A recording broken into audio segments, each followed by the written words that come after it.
Hello, welcome to Top Tuesdays, and today's going to be a little bit of a different one. This is kind of tagging on to an idea that was started by Blue Limit Soldiers, I believe, a collaboration channel.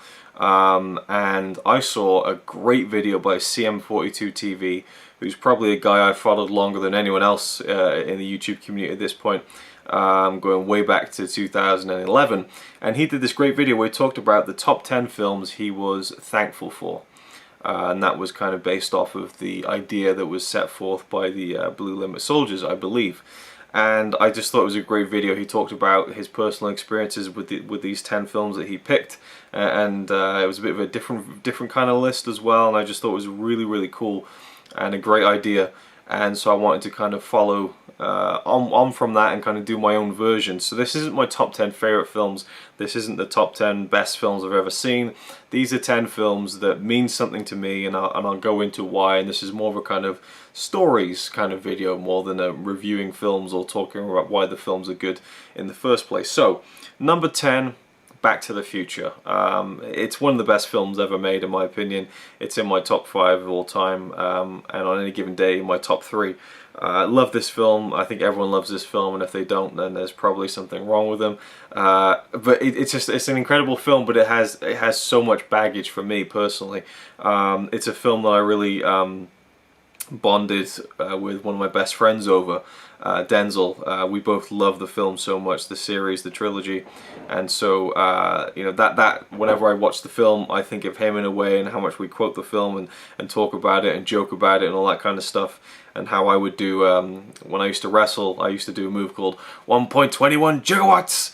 All these little in-jokes, you know, and I always think of him when I watch the film. But also my nan. I used to watch the film a lot with my nan when I was a kid, and so I think of her when I watch Back to the Future. And then 5 years ago, I got to meet some of the cast, Christopher Lloyd, Leah Thompson, and so because of my love of the film, I got to have those two really cool experiences meeting two of the people in one of my favorite films. You know, Christopher Lloyd was great to meet, you know, very quiet but nice kind of meeting I had with him, and her was a bit more different, but it was, you know, it was great, and I've told that story before, so I won't go into it again.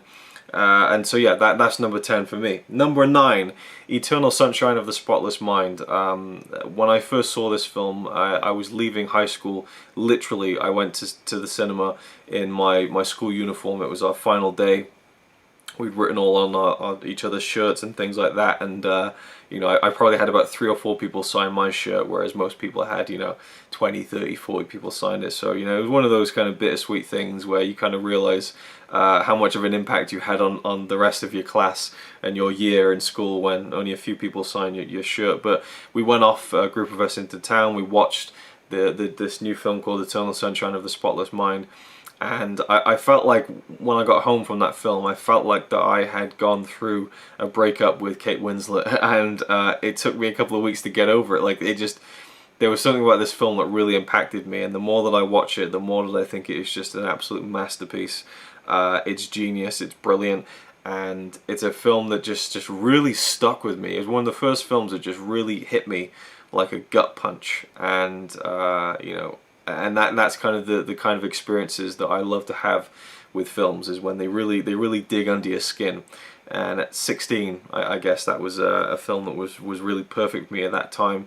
Although I think as an adult it is an even better film, but at the time it just seemed to suit me perfectly.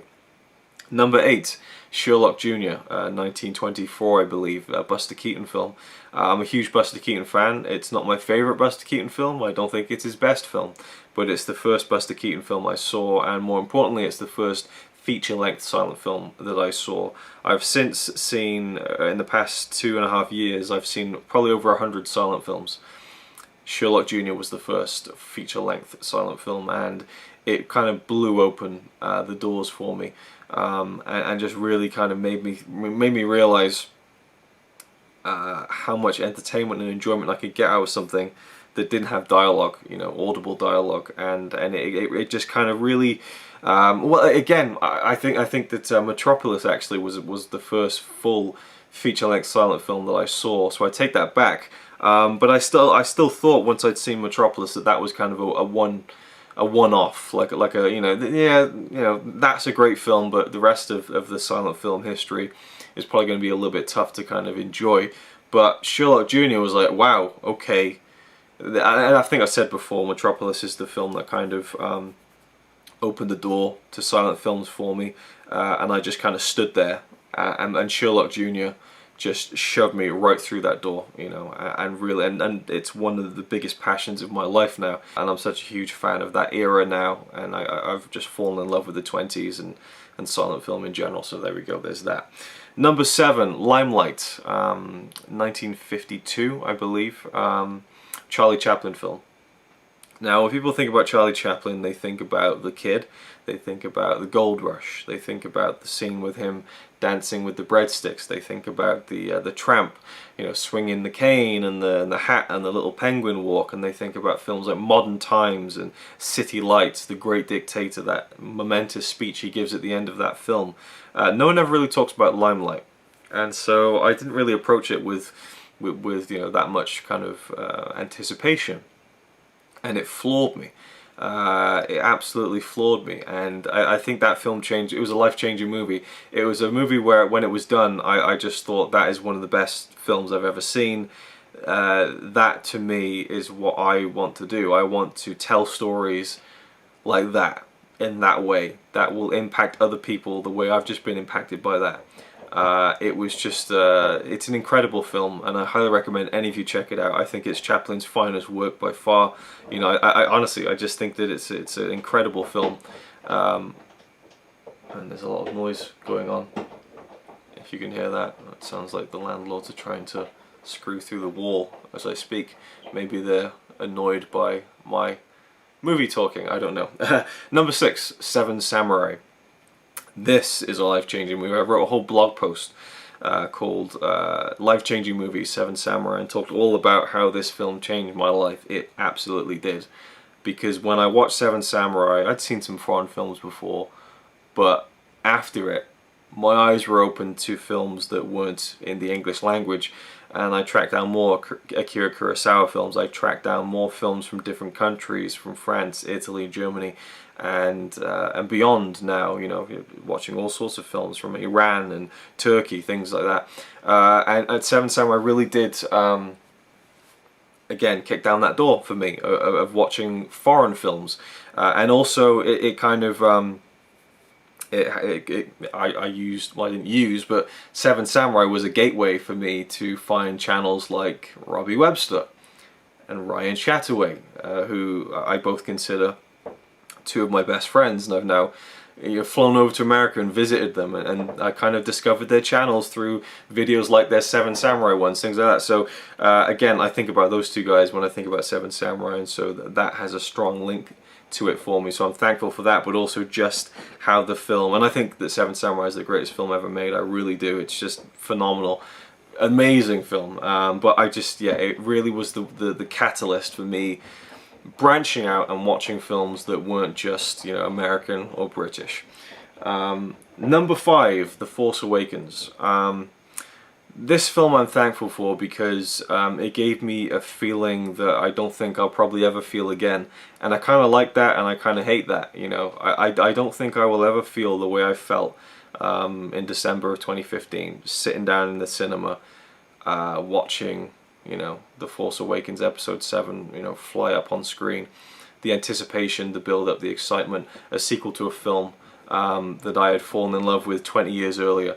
And 20 years before it had come out, I said to my mum, I said to my stepdad, I said, is this film ever going to get a sequel? You know, is there more of Luke Skywalker? Is there more of Han Solo and Princess Leia? And they said, no, it's, you know, they just made 3 films, that's it. They're making new ones, but they're about, you know, Darth Vader as a boy. And so I just never thought that I'd get to see another film with Luke Skywalker in it again.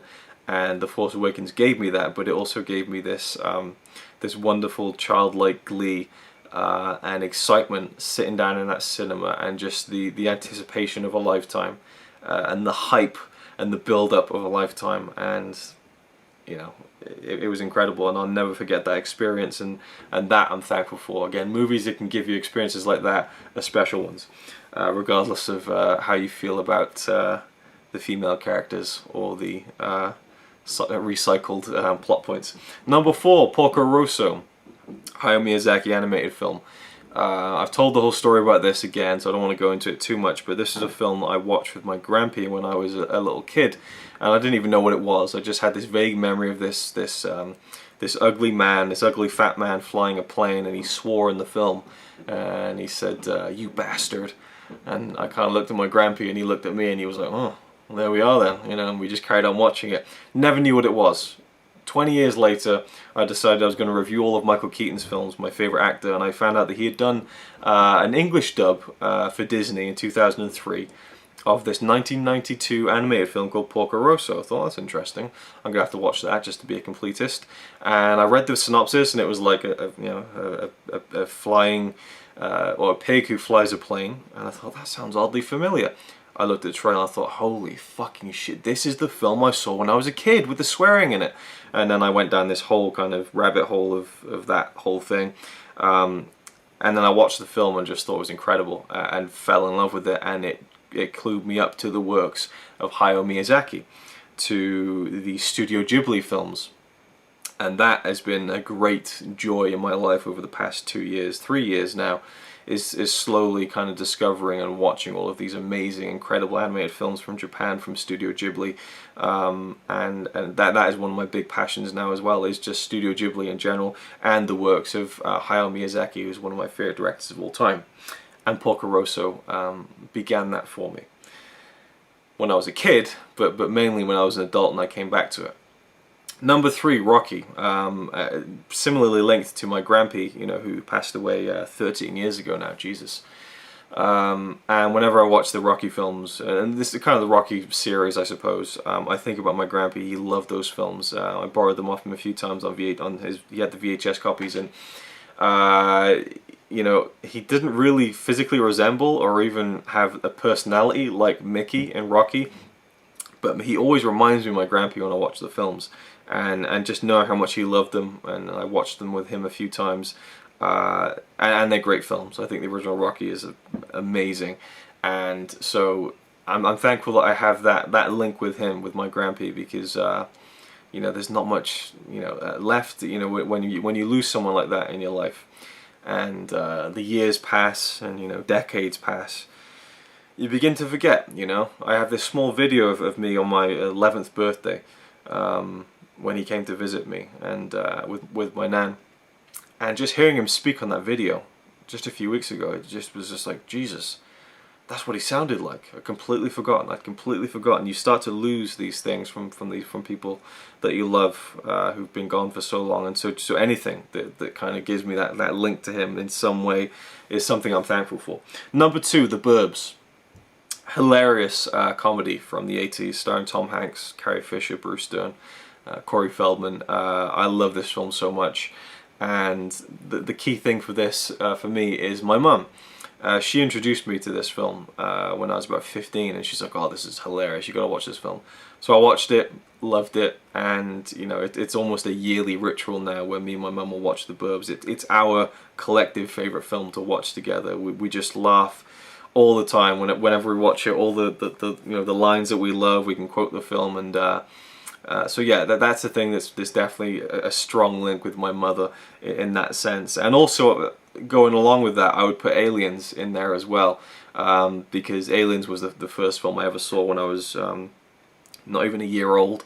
My mum put it on when she got the VHS, and I kind of shut up for 2 hours and watched the whole film. I didn't really watch it, but you know, it's a fun story. And then when I was probably about 11 or 12, I forced her to let me watch it. And very much throughout my childhood, my mum physically resembled Sigourney Weaver. The hair, you know, the short kind of curly dark hair, and also just her demeanor. Definitely, my mum reminds me of Ripley in a lot of ways, and so Aliens is a very special film, and one I'm thankful for because of the connection I have with my mum through that as well. Number 1 is The Empire Strikes Back. It's my favorite film of all time. And I'm thankful for it because it's my favorite film of all time. It's the reason I love films. It's just the perfect flight of fancy. It's just the perfect escapism. The Empire Strikes Back to me is. It's all those great things we love about films.